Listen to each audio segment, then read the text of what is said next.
Heading out this morning, sunrise is at 7:16, and we are looking at gorgeous clear skies for another day in a row, but enjoy it while it lasts. We'll start to see more cloud cover rolling in by sunset tonight. 7:28 is when that sun goes back down. Now, getting out the door today, we are going to start the morning out with those temperatures in the 40s. It's around 46 through 8 a.m. to 53 by 9 o'clock. But now we want to head back over and check in with Sydney Madison.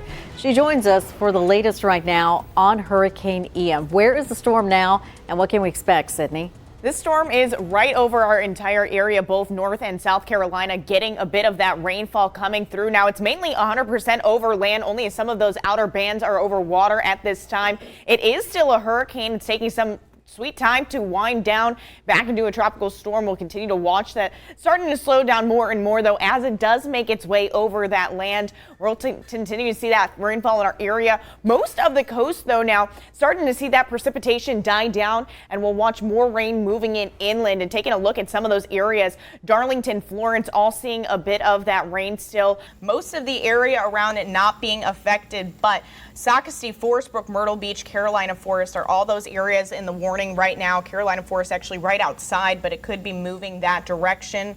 If you are in a home, keep on looking for that best interior room, a closet, a bathroom without windows.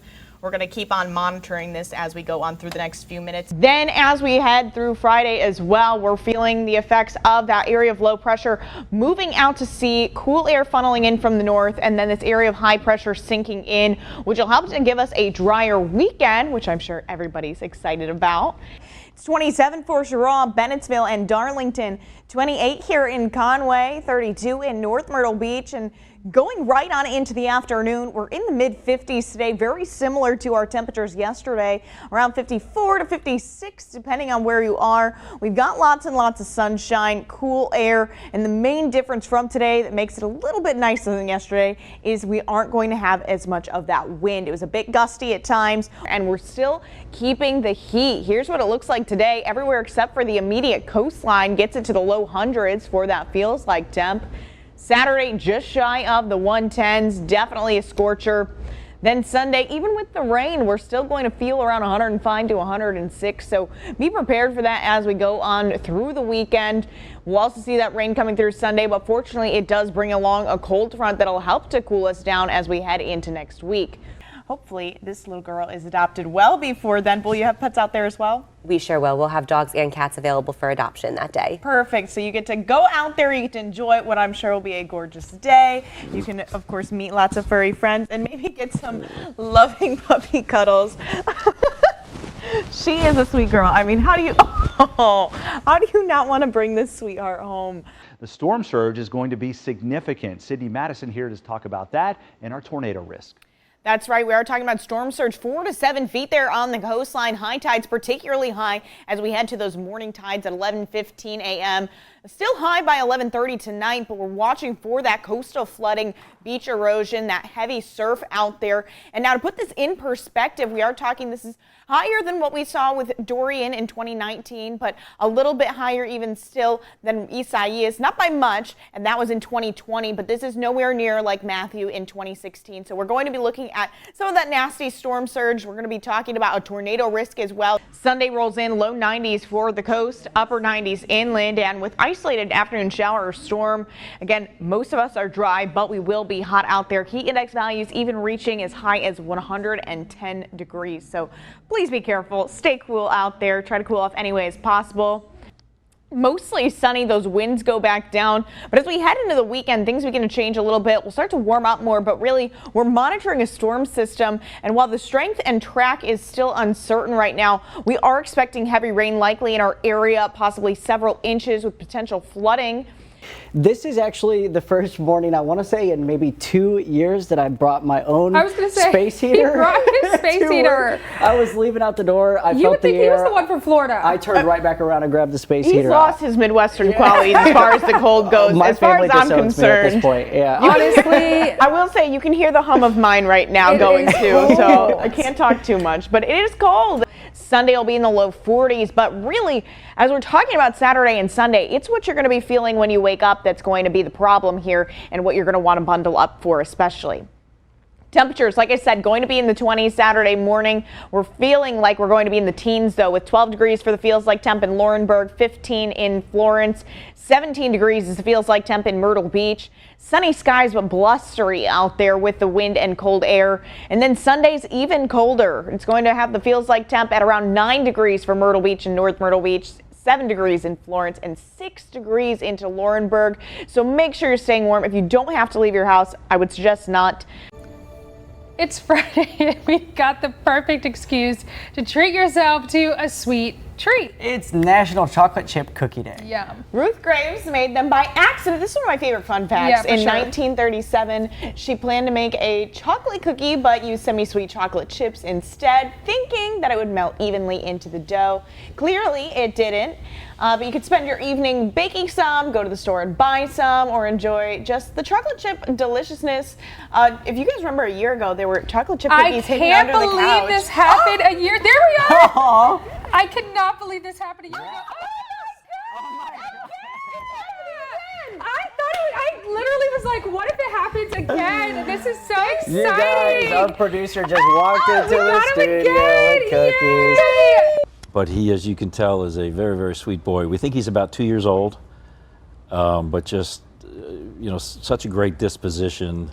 He really is. He's so gentle for being such a big guy, but you can see he's looking for the treats that I have on the other side of my leg here, but he is so sweet. And we're also talking about a couple events that we got going on here.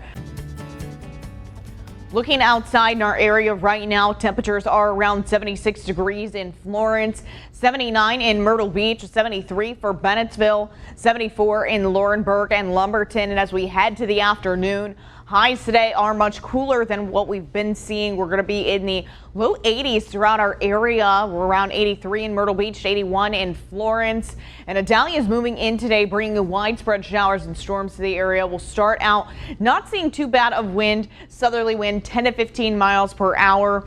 As we head to the overnight, though, that begins to change, and we're going to be seeing those tropical storm conditions moving in. Temperatures inland in the mid to upper 60s, on the coastline around 71 to 73 degrees, with winds picking up southeast 30 to 40 miles per hour, gusting as strong as 50 miles per hour tonight. Here's what the system looks like right now. Hurricane Idalia formed into a Category 4 hurricane just about an hour and 45 minutes ago. We're seeing that it's got 130 mile per hour winds. It's moving north-northeast at about 17 miles per hour. And we're going to see landfall here pretty shortly, I'd assume. And as we look at the system, once it makes landfall, looks like we're going to be seeing a Category 2 hurricane as it moves into Georgia and approaches the Carolinas. Beyond that, though, we see it becomes a tropical storm and moves its way into the Atlantic into the end of the week, continuing to monitor it from there. But as far as our area is concerned today, we're going to be seeing that 7 a.m. still looks to be dry like we are right now, but those showers move in from the south, and we'll watch for that rain to become a bit heavier by 2 p.m. Heavy rounds of downpour on the coastline, inland in Florence. The border belt will get rain as we head toward 5 o'clock into the rest of the evening, when we're just seeing that heavy rain continue on through 8 p.m. By the time we get to around midnight, you're seeing that we've got that storm here moving up in Charleston. Looks to still be a Category 2 hurricane. Before making its way to our area, it drops pretty quickly into a tropical storm again, which is good news. It's moving out by 5 a.m. tomorrow, and by the time we get to around 11 o'clock, we should be dry and cloud cover should be moving out as well, leaving us with some sunshine. So let's break down impacts for you as we talk about heavy rain in our area. The heaviest of it comes tonight. We are under a flood watch, and we could see flooding in low-lying areas as well. We'll look at those rainfall totals to be a little bit more heavy inland, as that track is actually looking like it's going closer to the coast. That means we're seeing 3 to 6 inches inland, 2 to 4 inches on the coastline. And as far as any wind goes, I mentioned it not being too bad to start out our day, but that progresses overnight as we see those 25 to 35 mile per hour winds by 4 a.m., 45 mile per hour winds as we head to daybreak tomorrow around 8 o'clock. Then we'll see it start to dissipate from there. Our tornado risk is going to be mainly east of I-95. Just make sure you have a way to get updates. Download the WPDE WX app and have the audio on because this is going to occur later tonight, so you might be asleep. Make sure something will wake you up. Any coastal impacts we're expecting is surge about 1 to 3 feet, some rough surf, possible erosion, and that coastal flooding. We're seeing moderate flood stage this evening, and that'll start to dissipate as we head into tomorrow. So really overall, as we look at today and tomorrow, we've got those weather aware days today and early tomorrow. By the afternoon, we should be all right, and we head back into the 80s with plenty of sunshine through the weekend into your Labor Day, and next week looks nice as well. Inland areas are going to be in the 70s tomorrow, a bit cooler, but we get back to the 80s as well for Friday all the way through Monday. It does look much better out there, and we'll even return to the 90s as we head to the middle and latter part of next week.